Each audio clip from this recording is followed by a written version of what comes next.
Hey, good morning, Facebook. Attorney Tim Anderson here. Today is January 26, 2020, and I wanted to give you a weekly update of generally what's been happening in Richmond.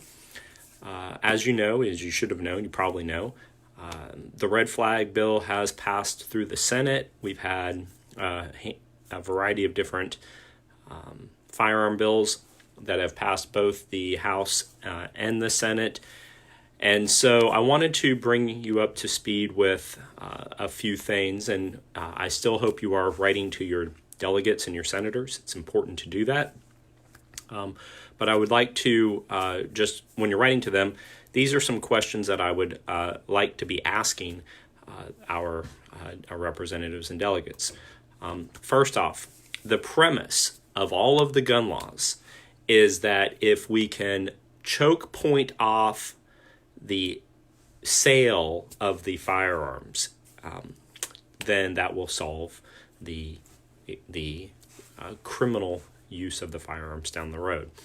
And so the concept is this: if we make certain firearms illegal, or we make magazine capacity illegal, up to have 10 or less, that would be the law. If we could just get these laws passed, if we have universal background checks, if we can just get these laws passed, then because of that, crimes involving firearms will go down. That's the premise of the argument. Now, I've said this before, but it's definitely worth repeating. It's an extremely important talking point that everybody needs to know. 80% of all crimes involving handguns come from the illegal purchase of firearms already. All right. So all of the laws that they are going to pass in Richmond are only going to affect 20% of the equation. So let's kind of just talk about the real math here. There's about 1,000 people in Virginia killed every year by some type of a firearm incident. 65% of those, on average, are suicides. So we're talking about basically 350 people a year are killed by a criminal with a gun. Now, of those people who are killed with a criminal with a gun, 80% of those were purchased illegally, meaning they didn't go to a gun shop, they didn't do a legal private party transaction. They literally are people who, gangs, criminals who, bought a stolen gun from another criminal and then used that gun to commit a crime. So when you take 80% of 350, that is about 280 people died each year from criminals with who had illegally purchased firearms. Now, when we're talking about the other criminals who legally purchased firearms, that's about 70 people, okay? 70 people who lawfully purchased their firearms in Virginia, meaning they went to a gun shop and did a background check, or they legally did a private party transaction without a background check. About 70 of those people every year have broken the law, okay? Now, if you take 8.5 million people in Virginia and you divide it into 70, it's like 0.0000001%. It's an extremely low percent of people in Virginia that have already obeyed the law and then committed a crime. So all of the laws that they are going to impose on all of us is going to affect the 0.00001% of the people who have already gone through the lawful process and committed a crime with it. So that's the premise that by just changing the laws is going to make us safer is a false premise. It's a false narrative. And I have said that multiple times.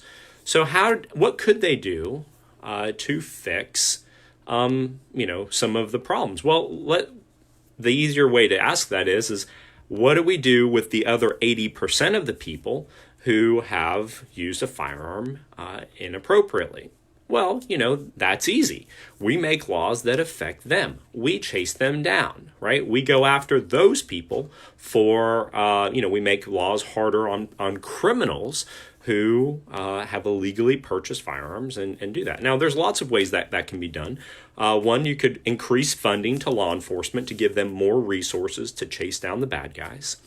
But other things you could do is you could make laws have more mandatory minimums, basically scooping these criminals up when we catch them and putting them in jail for a long time. That's generally what we do in society when somebody breaks the law and they're a bad guy and they're a real bad guy. We put them in jail and stockpile them for a long time or forever, just removing them from society. That's what we do. All right. Well, of course, the Democrats are 100% on board with that because their ideas are we're going to make people safe. So let's just take a look at our Democrats on this. So as I've showed you many times, let's go to the LIS system. Okay, lis.virginia.gov. Now I'm using my phone here to, and I'm holding it, so it's a little shaky.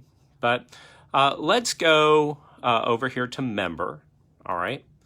And let's go over here to Senate down to Mr. DeStef, okay? Now, Mr. DeStef is a Virginia Beach senator. All right, here, I'm going to maybe try to get a little better angle here. All right, hopefully you can see this. Okay, so Mr. DeStef comes out of Virginia Beach, and I know him, and so I like using him because he's somebody that I can work with. And this is just an example of how the Democrats are absolutely in it to win it, right? So let's go to Chief Patron right here, okay?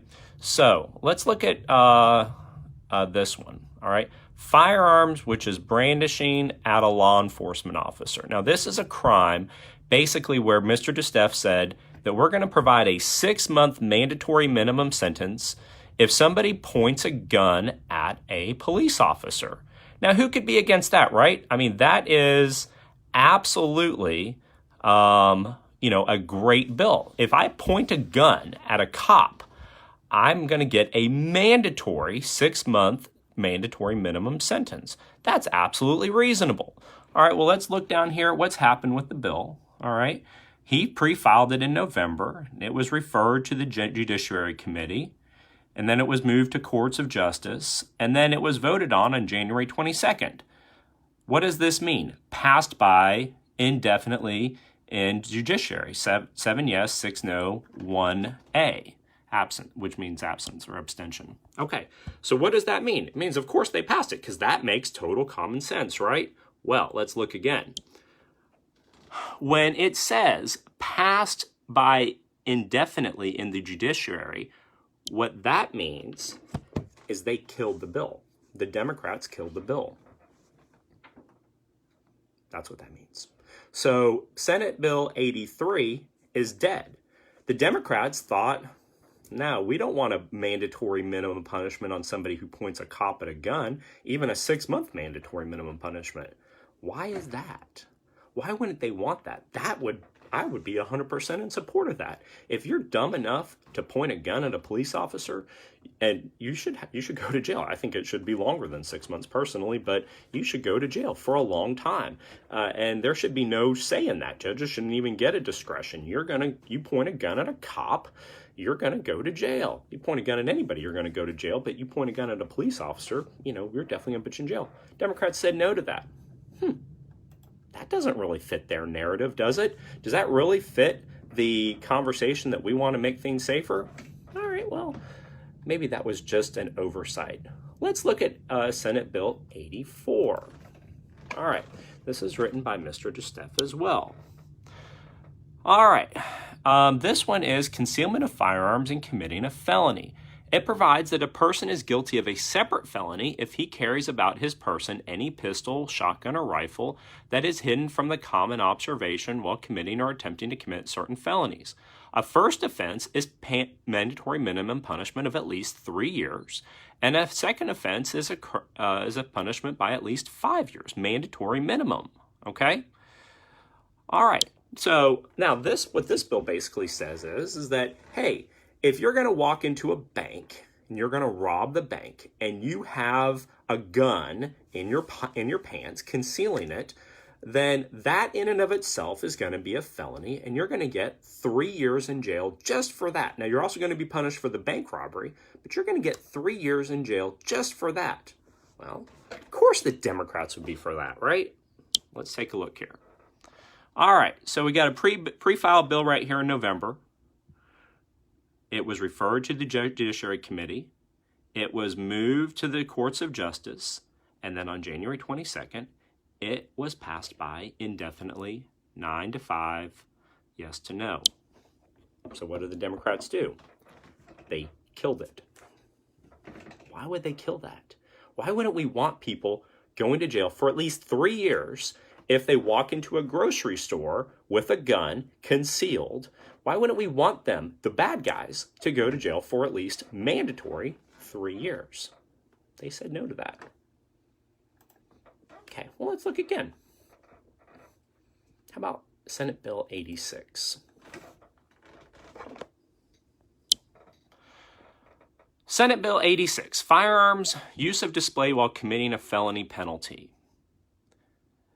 This increases from 3 to 5 years for a first offense and from 5 to 10 years for a second offense for the mandatory minimum sentence for using or displaying of a firearm during the commission of certain felonies. Okay, now certain felonies being robbery, murder, things like that. So you go in and you rob a store. You're going to get a mandatory minimum of 3 years in jail in that case. And Senator DeStef said it should be 5 years for a first offense. And if it's a second offense, it should be not 5 years, but 10 years. Of course, the Democrats would be for that, because what we're looking for is we want the punishment to be so great to people that they think, dang, I'm not going to do that. There was a guy that robbed the Albano cleaners over by my kid's school the other day. It caused my kid's school to go on lockdown.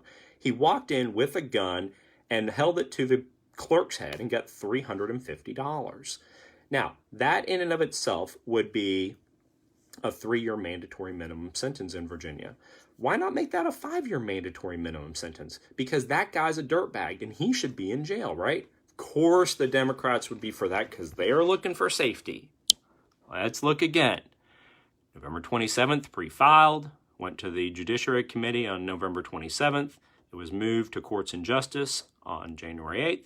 And on January 22nd, it was passed by indefinitely, which meant that it was killed.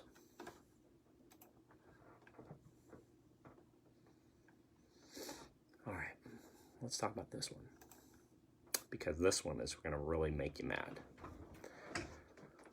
Senate Bill 89. This is for women, mostly, but it could be for guys. This is when there's a protective order of what would happen if you violate a order by getting a firearm, okay? So if you violate a protective order while armed with firearms or a deadly weapon, there is a 3-year mandatory minimum sentence to be served consecutively with any other sentence upon a conviction for a violation of a protective order while knowingly armed with a firearm or a deadly weapon. Current law does not have any mandatory minimum sentence. Now, we have heard from the Democrats about this, okay? This is a bill that kind of goes for a gun grab kind of a thing. So here's the thing. If I cause my wife harm and she goes and she gets a protective order against me, and then I get served with that protective order, and then I go back to her with a gun, then under this bill, I would mandatory go to jail for 3 years. Now, that is absolute common sense, right? I mean, look, if there's a protective order and I'm a dangerous person, and, this is the whole thing about, they want to do red flag laws, and I'm a dangerous person, my wife goes and gets a protective order against me, and then I come back with a gun, that's a pretty good chance that I'm going to do some harm to her with that firearm. Okay, right? Now, when you get served with a protective order, you're not supposed to have a gun at all. That's the law. That's already the law. And so if I then have a gun, which is illegal, and then I go to her house with my gun and get caught, I should go to jail for 3 years. That's what Mr. DeStef said. Now, of course, the Democrats would be for that one, right? Because that's a gun grab bill. That's a way to grab firearms. Of course, they would be up for that. Well, let's look. November 27th, it was pre-filed. It was then moved to courts of justice on January 8th, and then it was passed indefinitely by the judiciary. They killed it. Okay. Now, the thing is I could do this for an hour. It's absolutely unbelievable what the Democrats are doing. They want to impose, all of their laws are imposing laws on us, which us, meaning lawful gun owners, commit 20% of the gun crimes in Virginia. But them, meaning the 80% of the people that cause gun crimes, who illegally purchase firearms, they are shooting down bill after bill after bill after bill after bill after bill. That's what's happening in Richmond. And if that doesn't make you mad, then I don't know what else I can say. You need to go ahead and write to them and ask them these questions. Why are you just imposing laws on us, the lawful gun owners, and not them, the illegal gun owners?